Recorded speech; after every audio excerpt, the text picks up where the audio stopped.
Assalamualaikum warahmatullahi wabarakatuh.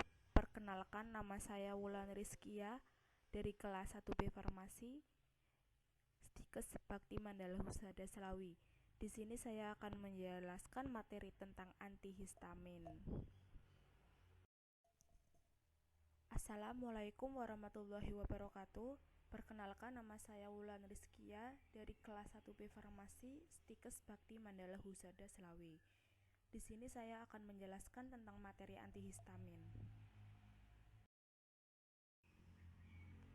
Pengertian dari histamin sendiri itu adalah senyawa normal yang ada di dalam jaringan tubuh, yaitu terletak pada jaringan sel emas dan peredaran darah basofil, yang berperan terhadap berbagai proses fisiologis yang penting.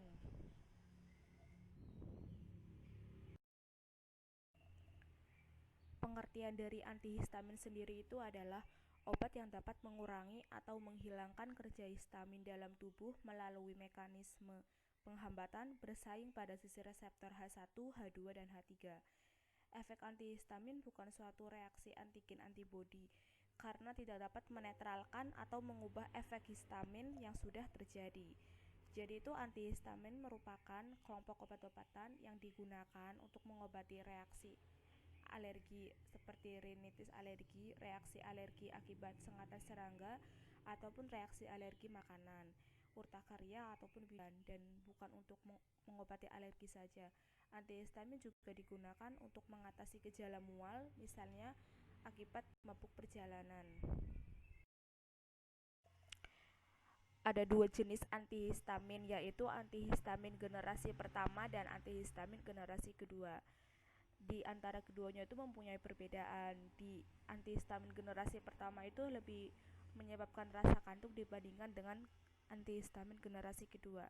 Bisa dilihat contoh obat-obatan dari antihistamin generasi pertama dan antihistamin generasi kedua. Antihistamin juga mempunyai efek samping seperti obat-obat lainnya, yaitu bisa menyebabkan rasa mengantuk, mulut kering, pusing, sakit kepala, nyeri perut, sulit buang air kecil, mudah marah, dan penglihatan kabur. Mekanisme kerja histamin itu menimbulkan efek bila berinteraksi dengan reseptor histaminergik.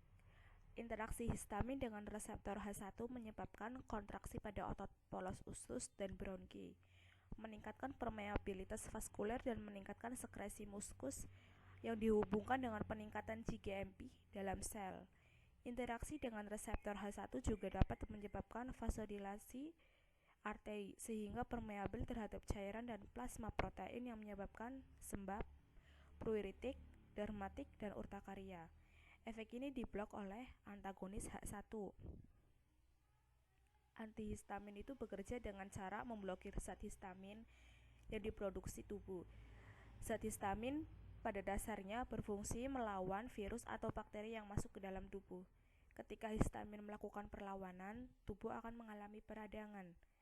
Namun pada orang yang mengalami alergi, kinerja histamin menjadi kacau karena zat kimia ini tidak bisa membedakan objek berbahaya dan objek yang tidak berbahaya bagi tubuh. Misalnya itu saat debu, bulu binatang, ataupun makanan. Alhasil tubuh tetap mengalami peradangan atau reaksi alergi ketika objek tidak berbahaya itu masuk ke dalam tubuh. Interaksi histamin dengan reseptor H2 dapat meningkatkan sekresi asam lambung dan kecepatan kerja jantung. Produksi asam lambung dan kecepatan kerja jantung. Produksi asam lambung disebabkan penurunan GGMP dalam sel dan peningkatan GAMP. Peningkatan sekresi asam lambung dapat menyebabkan tukak lambung. Efek ini diblok oleh antagonis. Reseptor H3, reseptor histamin yang baru ditemukan sekitar tahun 1987 dan terletak pada ujung saraf jaringan otak dan jaringan perifer yang berfungsi untuk mengontrol sintesis dan pelepasan histamin, mediator alergi lain, dan peradangan. Efek ini diblok oleh antagonis H3. Antihistamin berdasarkan hambatan pada reseptornya itu dibagi menjadi 3, yaitu antagonis H1, antagonis H2, dan antagonis H3. Ketiganya itu pasti mempunyai karakteristik yang berbeda-beda. Di antagonis H1 itu misalnya ada turunan eter aminoalkil, turunan etilendiamin, turunan alkilamin, turunan piperazin, turunan lain, antagonis H1 generasi kedua. Dan itu adalah contoh-contoh dari antagonis H1. Di antagonis H2 itu misalnya ada ranitidin, famotidin, simetidin, roxatidin, lamtidin, etinitin, dan tiotidin. Dan itu merupakan contoh dari antagonis H2. Turunan alkilamin itu merupakan bagian dari antihistamin dengan indeks terapeutik cukup baik dengan efek samping dan toksisitasnya yang sangat rendah.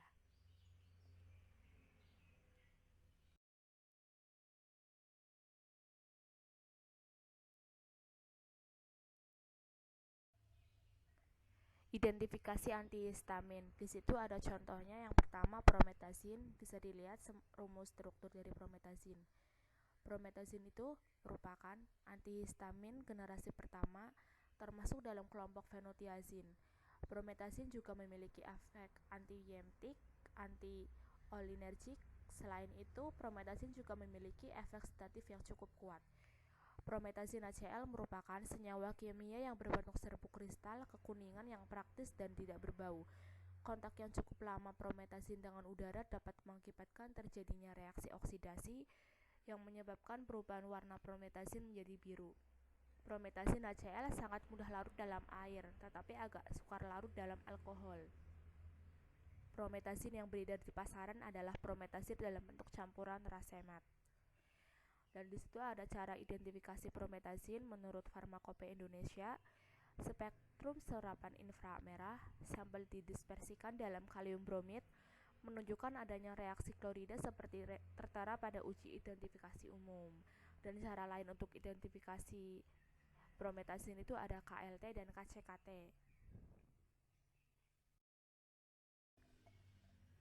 Yang kedua ada ranitidin. Ranitidin ini merupakan salah satu antihistamin yang efektif menghambat sekresi asam lambung. Ranitidin memberikan hasil pengujian positif palsu pada pengujian metamfetamin.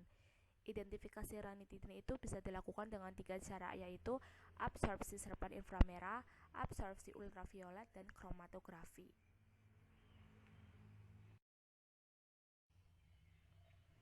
Antihistamin juga mempunyai peringatan untuk pengguna-penggunanya, itu seperti ibu hamil atau ibu menyusui. Wanita yang sedang merencanakan kehamilan perlu menyesuaikan jenis dan dosis antihistamin menurut anjuran dokter. Yang kedua, hati-hati jika memberikan antihistamin kepada anak-anak. Penggunaan tiap jenis obat antihistamin berbeda-beda dan disesuaikan dengan usianya. Dan yang ketiga ada harap berhati-hati dalam menggunakan obat ini jika menderita gangguan ginjal, gangguan hati, tukak lambung, obstruksi usus infeksi, saluran kemih, pembengkakan prostat, dan glaukoma.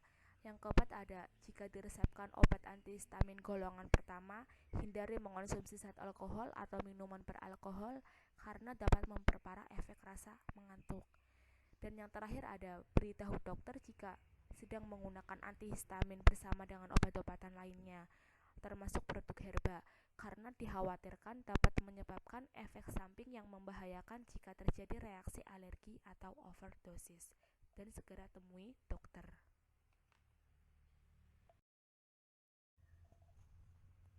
Demikian penjelasan materi tentang antihistamin yang bisa saya sampaikan. Kurang lebihnya mohon maaf. Wassalamualaikum warahmatullahi wabarakatuh.